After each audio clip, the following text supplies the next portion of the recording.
I hope you enjoyed that event as much as I do. It's just fun to let the community say, hey, we're here, we care about you, and we're glad to see you here.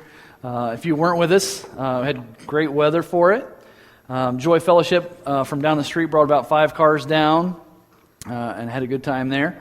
I'm trying to think what else. There was something else that I thought of in the video there, but maybe I'll think of it later. You know, if you have your Bible, open it to Acts chapter 5. You know, we're in this series. We've come back to this series called Church at the Crossroads. And what it is, it's a study of the early church from the book of Acts and how it was a church that really was at a crossroads of either fading away into history or becoming a movement that would change the world. And of course, because we sit here today, we know it was a movement that changed the world, and we've been looking at parallels in our own life. And our title this morning is called Confirmation at the Crossroads, because here in Acts chapter 5, we had the first story of some trouble in the early church with Ananias and Sapphira bringing their offering into the temple and saying that was all of it. And we know that the men who carried Ananias out at his death were also there to carry Sapphira out as well. And it's really the first issue that we see in the church of Acts where there's a problem. Well, very quickly, in the book of Acts chapter 5, in verse 12, Luke reinstates the good things that are going on in the church.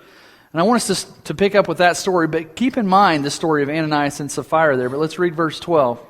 The apostles performed many miraculous signs and wonders among the people. That sounds like the Acts that I'm familiar with to this point. And all the believers used to meet together in Solomon's colonnade. No one else dared join them, even though they were highly regarded by the people. Nevertheless, more and more men and women believed in the Lord and were added to their number. As a result, people brought the sick into the streets and laid them on beds and mats, so that at least Peter's shadow might fall on some of them as he passed by. Crowds gathered also from the towns around Jerusalem, bringing their sick and those tormented by evil spirits, and all of them were healed. Now this sounds like the things that we've seen in Acts chapter 2 and 3 and 4, where Peter and John are doing these amazing miracles and people are being healed, and it says that the numbers were increasing almost daily. But as I was reading this, I became curious about verse 13. It says, no one else dared join them, even though they were highly regarded by the people. I looked at many different versions to try to get a grasp on that verse, and I think maybe the best one says it this way. But even though people admired them a lot, outsiders were wary about joining them. With all these incredible things that are going on, why would you be wary of joining them? Now, some of the commentators have thought that perhaps those who weren't really committed were afraid of an Ananias and Sapphira type outcome, that they were scared that if God knew that they were not fully committed, that they could end up in the same idea. That's one of the thoughts. Another thought is maybe they feared the persecution because it was starting to begin even at this early stage. Whatever the reason was, their faith wasn't the same as the apostles. We know that for certain.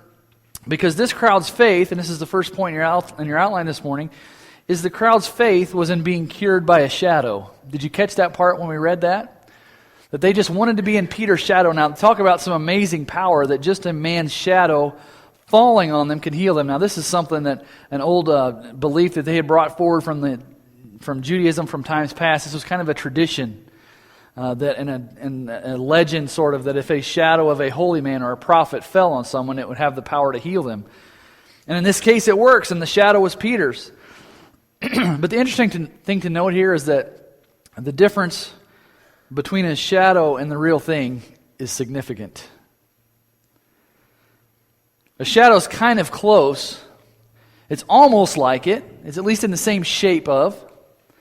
But it lacks the clarity and the detail. And most importantly, the power of the real thing. One of them is like watching an old black and white TV. And the other one is like watching the most modern HD 3D TV there is. If you've never seen one of those things, then that illustration might not mean anything to you. But I remember the first time we actually went with Josh. Tanya and I don't go to the movies very often.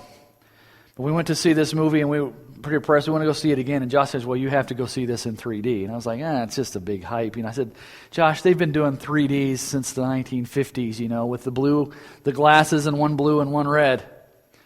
So we go to watch this movie in 3D. And after we left, I said, Josh, you've ruined movies for me. I'll never watch a movie in the same way again. I wasn't watching a movie. I was in the movie. I could see depth and clarity of focus, and it was just, I saw things in a different way. And those who were in Peter's shadow were just looking for the results and see things in a different way than the apostles. And I want us to talk about that this morning. In fact, I know a lot of people in church like this. They're just close enough to God to get some of the good things and some of the benefits and some of the positives about being in church and being around God's people. But they're not willing to surrender completely. Maybe they're afraid of it. And so they don't experience God's power for themselves. Tim Keller describes it this way. Many of us first start going to God, we start going to church because we have problems. And we're asking God to give us a little boost over the hump so that we can get back to saving ourselves, back to pursuing our deepest wish. The problem is that we're looking to something besides Jesus as Savior. Now, I'm not discounting the fact that these people were healed. It says there in the verse 16 that all of them were healed that fell in Peter's shadow. I'm just saying don't mistake the shadow for the real thing. In the book of Colossians, Paul warns the church about this, and this is on the screen behind me. In Colossians 2:17 it says, "Therefore let no one pass judgment on you in questions of food and drink, or with regard to a festival or a new moon or a Sabbath." Paul's warning the church about they are having accusations that you're not doing the old Jewish rituals, you're not worshiping on the right days, you're not doing all these things. Paul says in verse 17, "These are a shadow of the things to come." All these ritual, all these religious things that you're doing, putting people in Peter's shadow to be healed, are just things, but the substance belongs to Christ. The substance of that healing was in the person of Christ, not in the shadow of Peter. Amen? And because Peter knew that source, he knew why his shadow had that power, and these people are missing it. They might have got the physical healing that they wanted and that they desired, but they missed the real source of power behind it. And then Paul continues on, "Let no one disqualify you, insisting on asceticism and worship of angels, going on in detail about visions, puffed up without reason by his sensuous mind, and not holding fast to the head, from whom the whole body, nourished and knit together through its joints and ligaments, grows with a growth that is from what? From God." God is still the source. All the things that go on, all the trappings of a church, all the events that we can do, the reason we do a trunk or treat, the reason we do a bless the halls, the reason we do all of those things is so that we can be in community with each other, but because we're in community with God and He calls us to that. He is the source of all those things. You see, we have a danger in church today of people looking religious and being in the right places at the right times.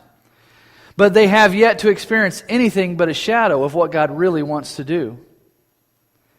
What we end up with is something that seems religious, and it has some interesting things going on, but in reality has no power in itself. You see, we could probably pool our funds, or we could get the missionary church and say, hey, we want to start a church over here, and do a lot of church things. And it would look like a church. It could function as a church. They could sing songs. They could have someone get up and preach. But it doesn't mean that the Spirit of God or the power of God is in it.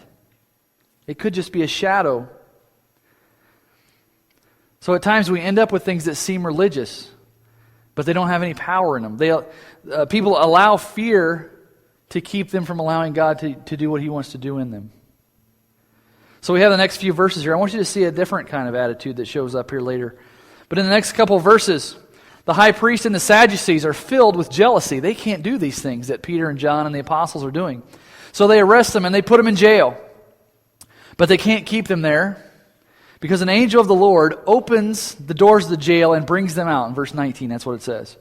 And the angel gives them instructions to go back and stand in the temple courts and tell the people the full message of this new life.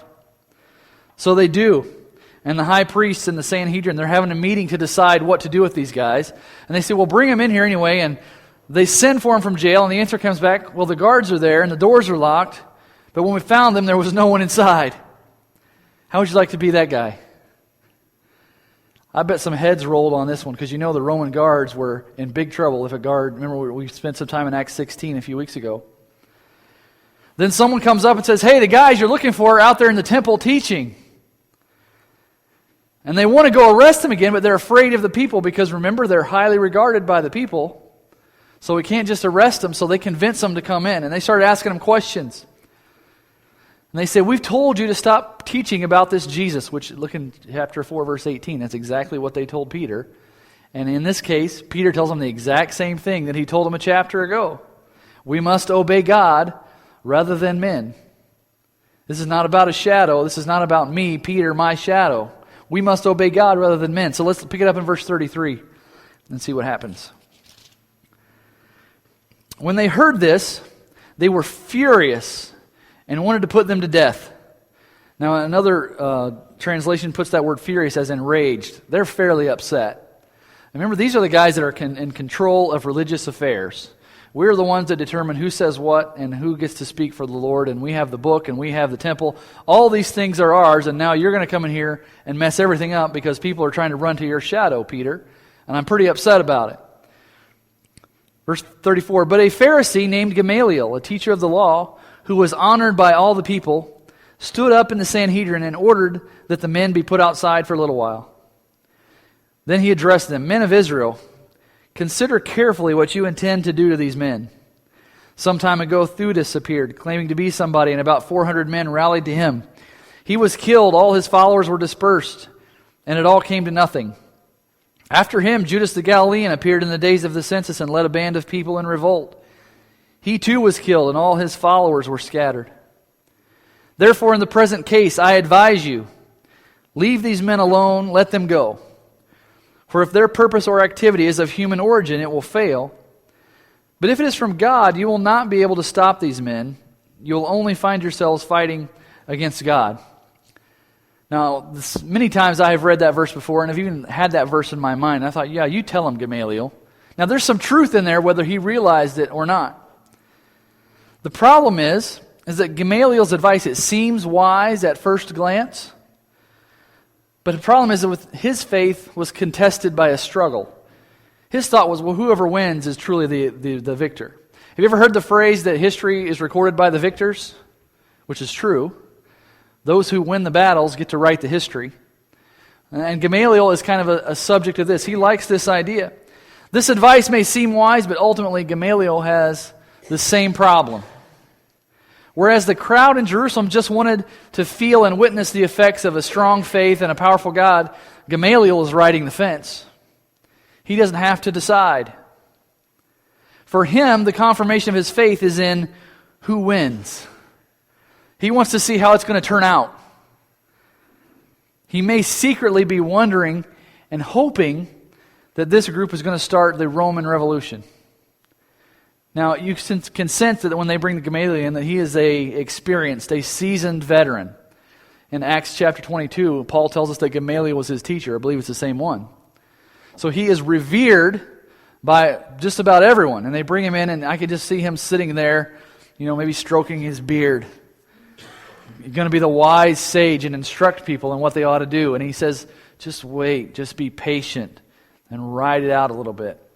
And really what he's saying is you don't have to decide today. He's saying you don't need to make a decision.